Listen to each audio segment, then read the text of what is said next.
Hello, greetings. Momma Earth here, and we are back in the Soul Garden. We are doing the spiritual nature of abundance. We had our first session last week, Monday, Tuesday. I had a lot of difficulty getting that on board, so I'm going to try to make this one a part one and part two. I'll do them both now, but I find if I make them shorter, I can upload them easier for you. I've come for you. I've come for you because you're mine. I love you, and I want to see you with nothing but the best. That's the reason that I'm offering this spiritual nature of abundance workshop at no cost. It's time, isn't it? Isn't it time for us to get it, to learn these lessons, to understand how our minds work, how our mind, body, soul, spirit connection works, to understand universal laws so we can know when to hold them and when to fold them. We can know when to walk away and when to run. So we don't always feel like we're almost there, but just not quite there. We come close and then we regress. Aside from the natural rhythm, like the tide moving in and moving out. Not that, because when it's that, you still feel grounded. This feels more like restlessness. It feels more like emptiness. It feels more like anxiety. And it feels more like depression. Because you can't see yourself, and no one is really holding the light for you to say the things that you need to hear so that you can move forward. And so in talking about abundance, we're not just talking about money. And anything that you desire, there is going to be some mind work that has to occur. And there's going to have to be syncing with the emotions that has to occur for you to produce in the physical to a way that is not shocking. You may have heard people say, be careful what you ask for because you just might get it. Because most of the time when we are desiring something, it's not really a desire for what we're saying we want, but it's a desire for wellness, for abundance, and for peace of mind. But because we don't understand, we end up asking mostly for things. And when we get those things, or that person, or that job, it comes with a whole boatload of stuff we hadn't even factored in. And that's largely because you can only draw at the level of your consciousness. You see people that have material things, but they seem unhappy, they seem angry, they seem selfish, they seem fearful, or they seem braggadocious, or they just rub it in your face and all that. That's not abundance. You understand? And so why I want you to get this is so that when you do draw all things unto you, they will be the things that you are peaceful with. You understand? So we talked about, and you had an exercise to start to clearing out some of those files in the subconscious that are no longer serving you. They're slowing down your computer self. They're slowing you down. They're holding you back. They've got you doing the same thing over and over again. They've got you meeting the same people, even though you thought you had made a good decision, or that you were going to go for something new, but you find that, yeah, it is something new, but not really. It's really more of the same. And so this is the reason for the clearing, the deleting of the files. Now, I gave you a specific exercise, and that was related to betrayal, because betrayal sets up a whole lot of other misconceptions within us that cause us to continue to draw erroneous situations. And so forgiveness is what we're going to talk about today in this session, this part of the session. And then for the second part, we're going to go into gratitude. So what did you do with all that stuff that you wrote down? Did you cry? Did you get really sad? Did you feel depressed? Was it like reliving it all over again? If it was for you, then, doing the difficult is what builds character, and there is no shame in crying. I mean, it's part of the process. It's how the soul cleanses itself.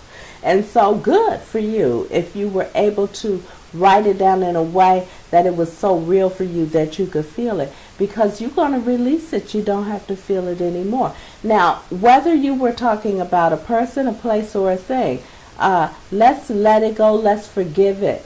Let's bless it. In these situations, if we are beings that draw our experiences to teach us how to grow and evolve, then the person, place, and thing, it was really acting out your own beliefs about self. And so we cannot be but so angry at them. And now that we've identified that it's holding us back, then we can bless that person, that place, or that thing, and we can release it because it served its purpose. You've come to this moment in time where now you understand. The traumatic experience doesn't happen as a punishment. It happens that you may take your life more seriously, that you may begin to go within for your answers, that you may begin to draw the people, places, and things that will help you once you commit to getting on this path. And I believe that's why you're here and why you're listening to this message. So forgive. If you can't forgive because you're still so hurt and so disappointed and so sad, let's just ask for the willingness to be able to forgive. Now that you can do. That's a manageable piece. I am willing to be able to have forgiveness for this person, place, or thing. In this moment, I cannot forgive, but I am willing. I'm asking for the willingness to be able to release this and move forward in my life, right? So either you're at willingness or you're at complete forgiveness for the person, place, or thing. And now here comes the biggie. Forgive yourself. Forgive yourself. If you loved someone who didn't love you in return, if you came here with parents who were less than able to provide you the safety and security that you needed to feel confident about yourself, if you made a mistake, if you lost something, if you failed, forgive yourself. It's time, because you're a human being. You're a spiritual being having a human experience. There is an aspect of you that is perfect, whole, and complete. But the human side of you is here to make mistakes and to learn from them. And so don't hold on to, you're so bad, how could you let that happen? That's ridiculous. What do you mean, how could you let that happen? How could you not? Had that not happened, we wouldn't be having this conversation, and you wouldn't be setting forth on a path that's going to change your whole life, that's going to transform your life. Forgive yourself. Forgive yourself and let it go. Because in everything, there is a purpose, right? So don't worry about it. It's time to forgive others. It's time to forgive places. It's time to forgive people for being exactly who they're able to be at any given time. It's time to forgive self. Let it go. Let it go. And so now that you've written down the betrayal, let's write down the forgiveness.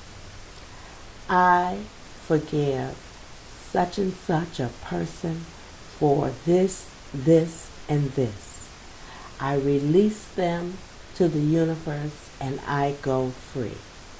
I forgive this place for not being what I felt it should have been. I release this place and I go free. I forgive this thing I could not do, this thing that caused me harm, this thing I can't put down. I forgive this thing. And I go free, because there is so many more things and so many more places and so many more people that I'm going to experience.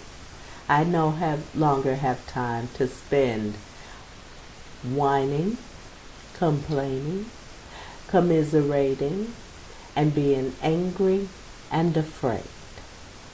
I'm free. And so close your eyes for a minute. You are in your home where you currently reside. Just relax. We're doing a visualization. You are in your home where you currently reside, and you've gotten dressed for the day. You look quite nice, and you feel good. You've done these exercises, and though you don't know what's on the other side of the door, you are ready, willing, and able to do something different. You are no longer willing to do the same thing over, expecting different results. You are ready to do the difficult, different thing. And you look marvelous. You look fly. You look hot. You look great. Fantastic. And so you open the front door, and the sun is shining so brightly you have to put your hand up just to block the sun from your eyes, and you swing open the door and step out onto your porch, and there are 2,000 people in front of your home, all out in the street, all down to the corner. They're all over the place, and they're standing facing you, and they're all smiling. They're smiling at you, and they're clapping. They're clapping enthusiastically, and they're smiling at you. See them, and you look with wide eyes, and you can't help but smile from ear to ear, because you're filled with this tremendous sense of being appreciated and understood and heard. And so they clap and clap and clap, and you smile, and you open your hands, and you receive it all. All the good, all the love, all the applause.